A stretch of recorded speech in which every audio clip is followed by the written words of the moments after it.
Two sources tell CNN that Iran began laying mines in the Strait last week. There are several different kinds of mines in Iran's arsenal. A drifting mine floats on top of the water, drifting with the current, and it detonates on contact with a ship.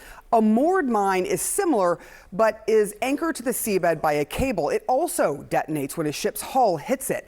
And there's also the seabed mine or bottom mine. It sits on the sea floor, and it uses sensors like magnets and acoustics to determine the location of a ship. These use a much larger amount of explosives, causing an even bigger detonation.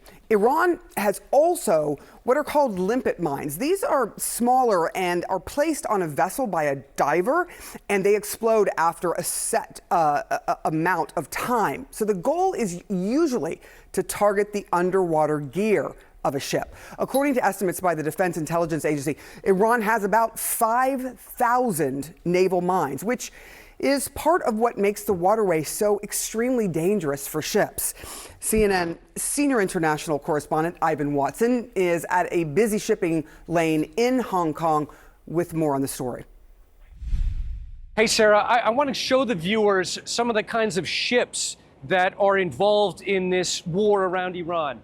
This is an LPG tanker that was in the Gulf in February and actually made it out through the Strait of Hormuz before the war broke out.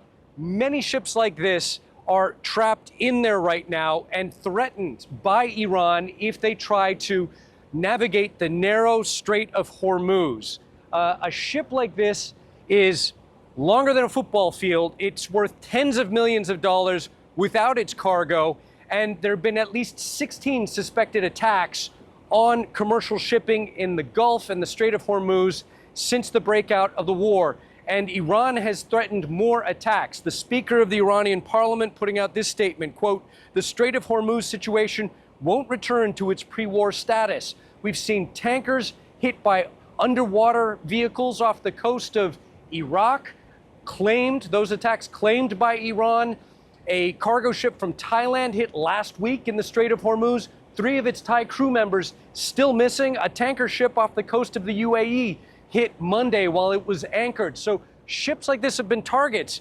And while the Trump administration is talking about possible escorts for them, look how big and vulnerable they are and easy to hit with something like a drone or a sea mine or a missile. Difficult to do in a narrow channel like the Strait of Hormuz, where you could only get seconds warning before the launch of one of these weapons. No country has volunteered to help the U.S. police the Strait of Hormuz.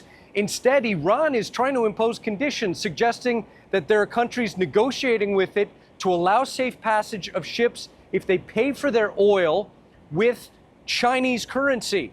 India and Pakistan have both gotten ships out in the last week.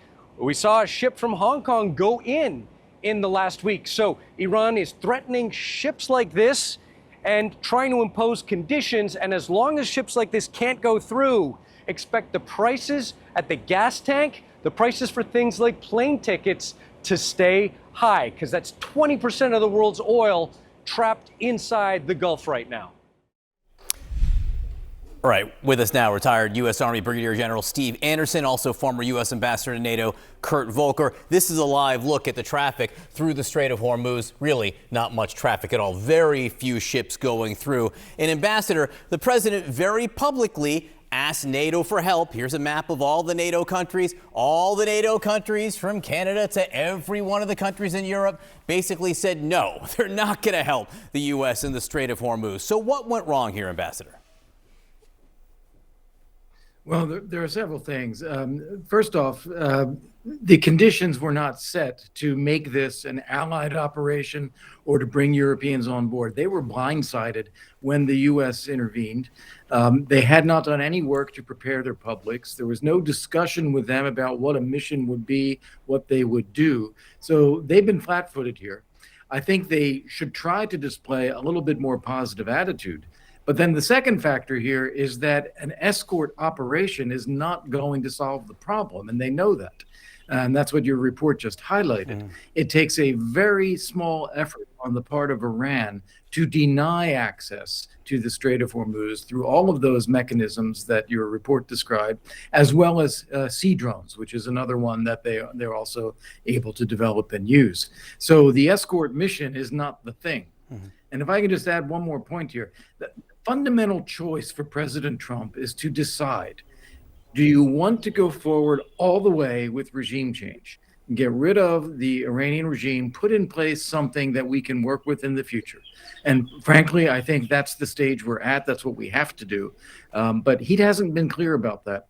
If he's not prepared to do that, and there are, of course, a lot of risks for the United States in pursuing that, if he's not prepared to do it, then we end up in a situation where we negotiate a framework with the existing Iranian government on how shipping resumes. It's one or the other at this stage, and we really need to make a choice. Once we have a strategic position and we are pursuing it, I do think we can get help from our European allies.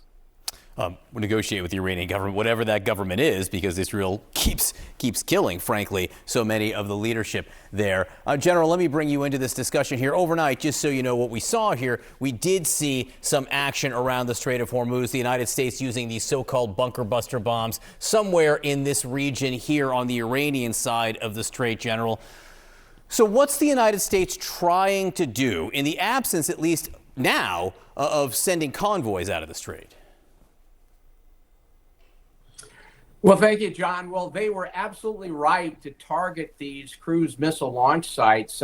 Remember 4 years ago, the Russian battleship, the Moskva, that was hit by a couple of unsophisticated cruise missiles that the Ukrainians were able to cobble together. They sunk that battleship in a tremendous political and military victory for the Ukrainians. So targeting these missile sites is great. Of course, they used 5,000-pound bombs. They're not the GBU-57s that they used to take out the bunker busters that they used to take out the nuclear sites back in June. Those are about 7 times larger. But as the ambassador points out, there's still multiple threats that remain. You got all those mines, and Sarah did a great job of laying those out. Your reporting on that is fantastic. The drones that they could use, again, remember with Ukrainian success in using drones to take out the Russian Navy in the Black Sea. And then you got thousands of speedboats. You got 1,000 miles of coastline. I mean, that's the entire West Coast from California to Washington State. Think of all the hiding places they have for those speedboats. And remember, it only takes one speedboat to put a big hole in the side of a ship, like they did back in 2000 in Yemen, when they almost sunk the USS Cole. So and as the ambassador points out, it'll only take a couple of strikes a week to probably completely shut down the Strait of Hormuz, even with the escorts, which, by the way, will probably take weeks, if not months, to cobble together. Look, this is the very definition of asymmetric warfare, right? If one strike by the Iranians from a speedboat or a drone can have the impact of fighting against the entire air armada that you're seeing from the United States and Israel. Very quickly, Ambassador, I just want to follow up on one thing you said. You said you want the Europeans perhaps to show a more positive attitude toward helping the U.S. in the Strait. The Wall Street Journal, in an editorial yesterday, said on that, good thing the president hasn't antagonized allies with tariffs or threats to invade Greenland. This is a reminder that treating allies well is wise, so they're more likely to help you when you really need them. What do you think of that assessment? Well, I could not agree more. And I'm in Europe this week, and the mood here is very, very negative. You have to remember that all of our European allies are democracies. So to engage in some kind of expeditionary military operation, they're going to need support from their public. And right now, their publics are furious at the United States for these kinds of threats and tariffs and insults that we've been hurling at them for the past year. Yeah, and again, we see that in Japan as well, with the Japanese Prime Minister headed to the United States this week. Listen, Ambassador Kurt Volker, Brigadier General Steve Anderson, thank you so much, both, for being with us. So we've been talking a lot about the Strait of Hormuz. We just had that graphic up on the screen showing where it is. For the average person, they don't really care about the concept of Strait of Hormuz. What they care about is every time they go to fill up their gas pump, their gas prices are a lot more expensive because of the Strait of Hormuz. So that's where 20% of the world's oil goes through that little strait that Iran has so much to do with. What is Yeah, the that's right. danger And to the ships right now that are choosing not to go through there? What would need to happen militarily to get that strait moving again and to get everybody's gas prices down?